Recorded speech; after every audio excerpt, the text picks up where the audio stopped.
S A மாந்திரிகம். சரி, நம்ம பதிவுக்குள் போவோம். ஏவல்களை திருப்பி விடுவது எப்படி? ஏவல் செய்திருக்காங்க, அதை திருப்பி விடுறது எப்படி? ஒருத்தர் கேட்டிங்களா, எனக்கு ஏவல் செஞ்சுருக்காங்க, அதை நான் எடுத்துடணும் அப்படின்றாங்க. எடுக்கிறதா திருப்பி விடுறதான்னு கேட்டாங்க. அவங்க சொல்லுவாங்க, திருப்பியே விட்டுலாம் சார், ரொம்ப தோல்வியாக இருக்குது அப்படின்வாங்க. இந்த சக்கரத்துங்களை போட்டிருக்கேன், நேற்று போட்டோம் பார்த்தீங்களா, குக்கரக்காளி சக்கரம். அதை விட கொஞ்சம் இது டிஃப்ரெண்ட்டாக இருக்கும். அதில் சென்டரில் பார்த்தீங்கன்னா 4 சூலம் வரும், இதில் 4 முக கோடு வரும். இதெல்லாம் உங்களுக்கு தெளிவாக தெரிஞ்சுறதுக்காக தான் எலுமிச்சம்பழத்தையும் மொட்டையும் தகுடுகள் எல்லாம் தூரம் தள்ளி வச்சுருக்கிறேன். இது ஒரு குழப்பமாக இருக்குதுன்னு நினைக்காதீங்க. சூலத்துங்களுக்கு நடுவில் சூலத்துக்கு கரெக்டாக வச்சுருக்கணும். சூலத்தை தள்ளி உங்களுக்கு அந்த சக்கரம் தெரிஞ்சுட்டுறதுக்காக இதை வச்சுருக்கேன். பாருங்கள், செய்யுங்க. ஏவலை திருப்பி விடுறது எப்படி? ஏவல், பில்லி, சூனியம் எது செய்திருந்தாலும் அதை உடனே திருப்பி விடலாம். ஏவலை திருப்பி விடுறதுக்கு இது ஒரு ரகசியமான சக்கரம். அதே மாதிரி கேட்டிங்கன்னாக்கா செய்கிறது கொஞ்சம் ஜாக்கிரதையாக செய்யணும். எப்போ செஞ்சாலும் கேட்டிங்கன்னா ஏவலை திருப்பி விடணும்னு கேட்டிங்கன்னாக்கா அமாவாசை பௌர்ணமியில் மட்டும் செய்யாதீங்க. மற்ற எந்த நாளில் செஞ்சாலும் பரவாயில்ல. அஷ்டமியில் செய்தீங்கன்னாக்கா தொட்ட வேலை டக்குன்னு முடிஞ்சிடும். அப்போதுக்கு அந்த அளவுக்கு கரெக்டாக இருக்கும். நீங்கள் செய்து விடுங்க. தேவை இந்த தகுடு எதுக்கு வச்சுருக்கிறேன்னு கேட்டிங்கன்னாக்கா அந்த 4 தகுடு கரெக்டாக வைக்கணும். அதில் நான் ஏவலை திருப்பி வருதுனாக்கா இந்த சக்கரத்தை என்ன பண்ணுங்கள், 4 தகட்டில் முதல்ல எழுதுங்க. இந்த சக்கரத்தை 4 தகட்டிலையும் எழுதி, ஒரு வீட்டுக்குள்ளே ஏவல் பாதிப்பு இருக்குது, ஏவல் பாதிப்பு போட்டுருக்குறாங்க, வீட்டில் எது செய்தாலும் விளங்கலை, தொழிலும் அவங்களுக்கு அபிவிருத்தி ஆகலை, குடும்பத்தில் புருஷனும் பொண்டாட்டி சண்டை மாட்டிக்கிட்டு இருக்காங்க, பிள்ளைங்களுக்கெல்லாம் நோய் வந்துக்கிட்டு இருக்குது, குடும்பத்தில் ஒவ்வொருத்தருக்கும் ஒவ்வொரு பிரச்சனையாக இருக்குது, அந்த வீட்டில் நிம்மதியே இல்லை, எப்போ பார்த்தாலும் ஒரு மூதியாகவே இருக்குது. சின்ன சின்ன விஷயத்துங்களுக்கெல்லாம் சண்டை போடுறாங்க, சின்ன சின்ன விஷயத்துங்களுக்கெல்லாம் பிரச்சனை பண்ணிக்கிறாங்க. அதே மாதிரி கேட்டிங்கன்னாக்கா அந்த வீட்டில் அந்த ஏவல் பாதிப்பு இருக்கிற வீட்டில் சண்டை போட்டாங்கலாம் இருக்கிற சாமானமெல்லாம் உருளும். சாமானத்தை எடுத்து போட்டு அடிக்கிறது, ஆளுங்க அடிச்சிக்கிறது, ஆணும் பெண்ணும் வெளியே நின்று அடிச்சிக்கிறது, வீட்டுக்குள்ளே நின்று அடிச்சிக்கிறது, வேலை செய்கிற இடத்துல அடிச்சிக்கிறது, குடும்பத்தில் பார்த்தீங்கன்னாக்கா அப்பம் புள்ள அடிச்சிக்கிறது, பிள்ளைங்களை ஒருத்தர் அடங்காமல் போகிறது, கீழே விழுந்து அடிப்படுறது, இது எல்லாமே நடக்கும். இதை எப்படி திருப்பி வர்றது? இது உங்களுக்கு பகைவரோ இல்லை வேறு யாராவது செய்து வச்சதோ, இல்லை ஏதாவது ஏவல் செய்திருந்தால் அதை தாண்டுறதோ, இல்லை அந்த ஏவலில் இருக்கிற பொருள்களை கையில் கொண்டு தெரியாமல் தொட்டுறதோ, காலில் மெரிச்சிடுறதோ, இது எது நடந்தாலுமே இந்த ஏவல் பாதிப்பு ஒரு வீட்டுக்குள்ளே கண்டிப்பாக இருக்கும். அப்படி இருந்தால் அந்த ஏவல் பாதிப்புன்றது காலில் மெரிச்சிட்டு வந்துட்டாங்களாம், காலை தொத்திக்கிட்டு வீட்டை சேர்ந்துடும், கையில் எடுத்துட்டாங்களாம் அது வீட்டை சேர்ந்துடும். வீட்டில் சேர்ந்துட்டாக்கா அதுக்கு ஒரு வீட்டுக்குள்ளே அடைக்கலம் கொடுத்த மாதிரி போய் தங்கிடும். அது என்ன பண்ணுறதுன்னு கேட்டிங்கன்னாக்கா இந்த மாதிரி அவங்களெல்லாம் கொடுமைப்படுத்தி அவங்களெல்லாம் அழுகுறதையோ அவங்க சண்டை போடுறதை பார்த்துட்டு சிரிச்சுக்கிட்டு இருக்கும். இதுக்கு தான் அந்த ஏவல் சக்கரத்தை போட்டு திருப்பி வருது அப்படின்னு நான் செய்திருக்கேன். இதை பாருங்கள். இதை பார்த்துட்டிங்கனாக்கா முக்கோணம் போடுங்க. முக்கோணத்துக்கு நேராக ஒரு கோடு போட்டு சூளை மாதிரி போடுங்க. அதில் டிஃப்ரெண்ட் கேட்டிங்கன்னா முன்னாடி ஒரு சூளை மாதிரி வந்துடும், இந்த பக்கம் ஒரு சூளை வரும், இந்த பக்கம் ஒரு சூளை வரும், நடுவில் நாற்கோணம் பிரம்மனுடைய கோடுன்னு சொல்லக்கூடிய நாற்கோணத்தை போட்டு அதில் 4 பக்கம் சூளத்தை போடுங்க. 4 பக்கம் சூளத்தை போட்டுட்டு இந்த தகுடை எழுதி 4 சட்டி 4 இது மண் பாத்திரத்தை வாங்கிங்க, மண் சட்டி வாங்கிக்கோங்க. 4 மண் சட்டியை வாங்கிட்டு அதில் என்ன பண்ணணும்னு கேட்டிங்கன்னாக்கா அந்த மண் சட்டியில் இந்த தகுடை எழுதி போட்டுருங்க. அந்த வீட்டுக்குள்ளே இருக்கிற எல்லாருடைய பேரையுமே இந்த மாதிரி தகுட்டில் எழுதி போட்டுருங்க. போட்டுட்டிங்களா, இந்த சக்கரத்தையும் எழுதுறீங்க, அவங்களுடைய பேருங்களையும் எழுதுறீங்க, அவங்களுடைய எல்லோருடைய பேர் எழுதிக்கிறீங்க. ஆணாக இருந்தாக்கா வலது கால் மண் எடுத்துக்கிறீங்க, பெண்ணாக இருந்தால் இடது கால் மண் எடுத்துக்கிறீங்க. அதே மாதிரி கேட்டிங்கன்னாக்கா அவங்களுடைய அழுக்கு துணி, அதாவது துவைக்காத துணி தான் வேணும், அந்த துணி எடுத்து அதில் கரெக்டாக பார்த்து 4 சின்ன சட்டி பாத்திரத்தில் அதை வச்சுருங்க. வச்சுட்டிங்களா, வச்சுட்டு என்ன பண்ணணுன்னாக்கா 9 கிரக சாம்பிராணி பார்த்தீங்களா, 9 வர்ண சாம்பிராணி, அந்த மாதிரி சாம்பிராணி வாங்கிட்டு வந்துடுங்க. வாங்கிட்டு வந்துட்டு என்ன பண்ணுங்கள், எட்டி குச்சி பூனைக்காஞ்சூரின்னு வாங்க. அதாவது கேட்டிங்கன்னாக்கா இந்த கொல்லை பக்கமோ பில்லு ஏதாச்சும் நரகத்துக்கு போனோம்னாக்கா உடம்புல பட்டுச்சுனாக்கா ஒரே அரிப்பு எடுக்கும். அரிப்பு எடுத்து அங்கங்கே வட்ட வட்டமாக நம்மளுக்கு சொரிசரங்க வந்த மாதிரி அது வீங்கிறதுக்கு ஆரம்பிக்குது. அதனுடைய இலை. அதுக்கப்புறம் கேட்டிங்கன்னாக்கா பேய் விரட்டி இலை, அதுக்கப்புறம் பேய் தும்பை இலை, இந்த இலையெல்லாம் எடுத்துக்கங்க. இதெல்லாம் எடுத்துட்டிங்களா, இதை எடுத்துகிட்டு என்ன பண்ணிங்கன்னா மொத்தத்தையும் காய வச்சுடுங்க. காய வச்சுட்டு அதை இது எரிச்சு சாம்பலான வச்சுக்கோங்க. அப்படி இல்லைனா நீங்கள் அங்கே கூட போட்டு எரிக்கலாம். தேவை எரிச்சு சாம்பலாக வச்சுக்கிட்டிங்களா, அதிலே போட்டு நீங்கள் செஞ்சு கொடுத்துலாம், தாராளமாக அது செஞ்சிடலாம், தாராளமாக ஒன்றும் பிரச்சனை இல்லை. அதே மாதிரி கேட்டிங்களானாக்கா இன்னொரு விஷயம், இதெல்லாம் செய்து முடிச்சிட்டிங்களா, இதுக்கு ஈனக்கெடாரின்னு சொல்லுவாங்க. ஈனக்கெடாரின்னாக்கா நிறைய பேருக்கு தெரியாதுன்னு நினைக்கிறேன், பழைய காலத்து ஆளுங்க நல்லா தெரியும். கன்று ஈனாத பசுமாடு, கன்று ஈனாத பசுமாடு, அந்த பசுமாட்டினுடைய கோமியமோ அதனுடைய சாணமோ 10 மாந்திரிகத்தை அழிக்கக்கூடிய அளவுக்கு ஒரு சக்தி இருக்கும் அதுக்குள்ளே எப்பவுமே. வெறும் மாட்டு கோமியம். அதுக்கப்புறம் வந்து கேட்டிங்கனாக்கா அது மாட்டினுடைய சாணம் வந்து 10 மாந்திரைக்கு தழிச்சிடமா. யார்கிட்ட சொல்லிக்கிட்டு இருக்குன்னாலும் கேட்குறீங்களா? கண்டிப்பாக செய்யும் அந்த வேலை. அதில் வந்து மஞ்சள் தூளை மட்டும் போட்டு வீட்டுக்குள்ளே வந்து 1 வாரம் தெளித்து பாருங்கள். அந்த வீட்டுக்குள்ளே இருக்கக்கூடிய தரித்திரம், கஷ்டம், துன்பம் எல்லாம் விலைக்கு போகும். நம்ம வீட்டுக்குள்ளேயே வச்சுக்கிட்டு இருப்போம். 1008 மருத்துவ தேவை. அதெல்லாம் விட்டுட்டு வெளியில் போய் தேடிக்கிட்டு இருப்போம். அதுதான் நம்ம வேலை. சரி, பரவாயில்ல.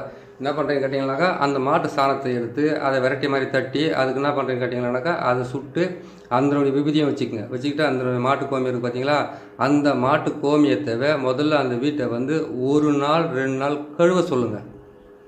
3 நாள் கூட கழுவலாம்.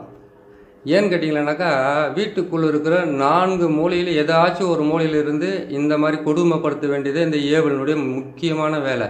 அந்த மாட்டு ஈனக்கிடாரினுடைய கோமியத்தை நீங்கள் தெளிச்சுட்டு அதில் கொஞ்சம் மஞ்சள் போட்டுக்கலாம். மஞ்சள் போட்டு தெளித்தா இன்னும் நல்லது தான். இதெல்லாம் போட்டு தெளித்து விட்டுருங்க. தெளிச்சிட்டிங்களா?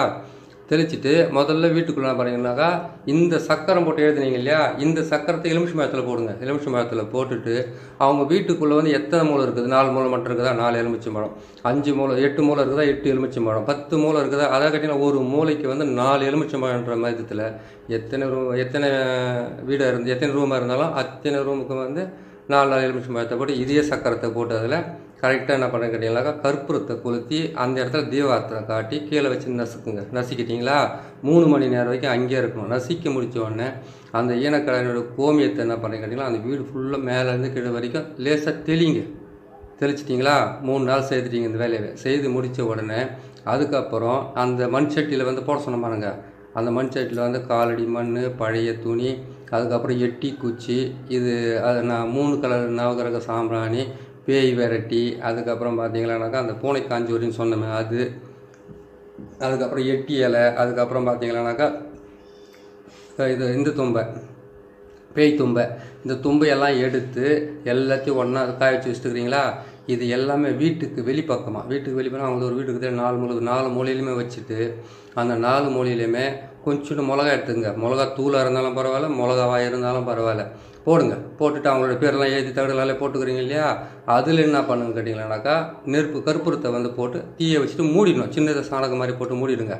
அதை மூடிட்டு வீட்டுக்குள்ளே போய் என்ன பண்ணுங்க கேட்டிங்களானாக்கா, கொஞ்சமாக அதாவது குழந்தை குட்டிங்கிறதாக்கா நீங்கள் போடுற நெடியில் வந்து ஏதாச்சும் மூச்சு திணறி ஏதாச்சுனாக்கா நீங்கள் பிரச்சனையில் மாட்டிப்பீங்க.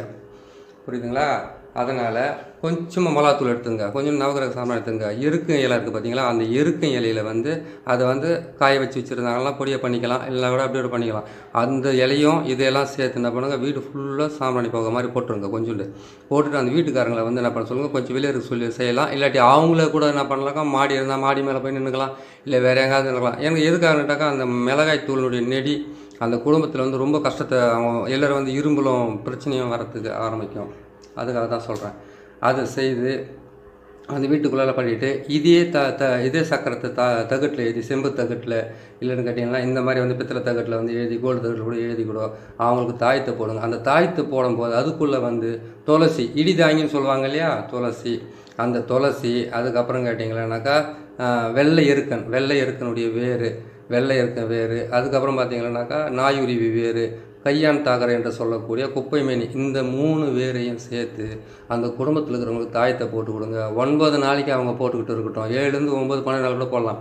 அதை போட்டாங்கன்னாக்கா 1 வாரம் கழிஞ்சு தான் அந்த வீட்டை விட்டு அது வெளியே போகும். நீங்கள் நெடி போட்டிங்க உடனே போயிடுச்சா, அதெல்லாம் ஆகாது. அது எதுக்காக போகுதுன்னு கேட்டிங்கனாக்கா, அது அந்த மூலையை விட்டுட்டாக்கா இன்னொரு மூலையை தேடும், இன்னொரு மூலையை விட்டு அது தேடும். வாசலுக்கு வெளியே நீங்கள் வெளியே போட்டு கொளுத்திட்டீங்க, அங்கேயும் போக முடியாது, இங்கேயும் போக முடியாது. அதுக்கு மூச்சு திணறலும், அதுக்கு வந்து ஏகப்பட்ட பிரச்சனையை வந்து ஆட்டோமேட்டிக்காக அது உங்களை வந்து பிடிக்கிறதுக்கு ஆரம்பிக்கும். உங்கள் மேலே உட்காந்துக்கிட்டு உங்கள் குடும்பத்தில் பிரச்சனை பண்ணுறதுக்கு ஆரம்பிக்கும்.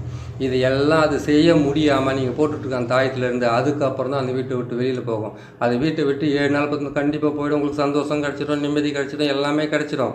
திரும்ப அது வராது கூட என்ன பண்ணாக்கா, உடனே நீங்கள் குலதெய்வத்துக்கு ஒரு பூஜையை போட்டுருணும். அந்த 7 நாள் முடிஞ்சு 9 நாளுக்குள்ளே வந்து 7 நாள் முடிச்சிங்களா, 9 நாளுக்குள்ளே வந்து நீங்கள் உங்கள் குலதெய்வத்துக்கு ஒரு பூஜையை போடுங்க. எது சாமியாக இருந்தாலும் பரவாயில்ல, ஒரு உயிர் பலி கொடுங்க. சரி, நான் உயிர் பலியெல்லாம் எங்களுக்கு பழக்கம் இல்லைங்க, நாங்கள் எப்படிங்க அதெல்லாம் செய்கிறது, எங்களுக்கு அதெல்லாம் பழக்கம் கேட்டிங்களா, கல்யாண பூசணிக்காய் வாங்கிக்கோங்க.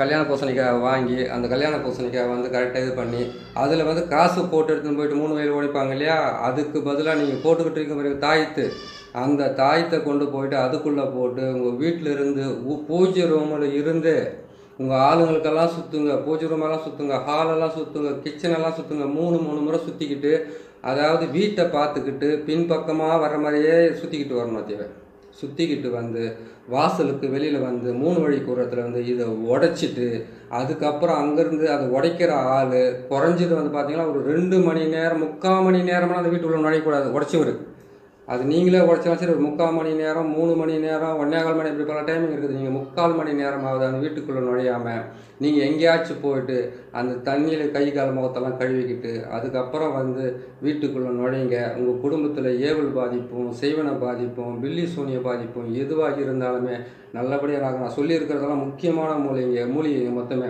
அந்த மூலிகைகளும் நவகிரக சாம்பிராணிகளும் அந்த எட்டி குச்சி இதெல்லாம் போட்டு நீங்கள் வாசலை வீட்டுக்கு வெளியே தான் எரிக்கணும். வீட்டுக்குள்ளே எரிச்சு தொலை போகிறீங்க அப்படிங்கெல்லாம் எரிச்சிட்டிங்களா ரொம்ப கஷ்டப்பட வேண்டியதாக இருக்கும். பார்த்து செய்யுங்க, நல்லபடியாக செய்து கொடுங்க, நல்லதே செய்யுங்க. இந்த மாதிரி இருக்கிற பிரச்சனையில் இருக்கிறவங்க உடனுக்குடனே காப்பாற்றுங்க. மாந்திரிகராக இருந்தாலும் சரி, யாராக இருந்தாலும் சரி காப்பாற்றி கொடுங்க. அதே மாதிரி நீங்களே செய்யணும் செஞ்சுக்கலாம், தாராளமாக செஞ்சு பாருங்கள். உங்களுக்கு நல்ல பலனை கொடுக்கும், நல்லபடியாக நடக்கும். நம்ம சேனலை பார்க்குற ஒவ்வொருத்தரும் வந்து சப்ஸ்கிரைப் பண்ணுங்கள். ஏன்னு கேட்டிங்கன்னா மூச்சு திணற சொல்கிறோம். ஒரு சப்ஸ்கிரைப் பண்ணாக்கா ஒன்றும் ஆகாது. பண்ணிங்கன்னாக்கா நான் இன்னும் நிறையா கேட்டிருக்காங்க. இந்த ஏவலை திருப்பி விடுறது எப்படி, செய்வன பாதிப்புகளை திருப்பி விடுறது எப்படி, வாய்க்கட்டு போடுறது எப்படி, கை கட்டு போடுறது எப்படி, கை கட்டு போட்டிருந்தாங்க அதை உடைக்கிறது எப்படி, வாய்க்கட்டு போட்டிருந்தாங்க அதை உடைக்கிறது எப்படின்னு பல விஷயத்தை கேட்டிருக்காங்க. குறைஞ்சது பார்த்தீங்கன்னா இவங்க கேட்டுக்கிறது பார்த்தீங்கன்னா இன்னும் 50 வீடியோ 100 வீடியோ வரும்.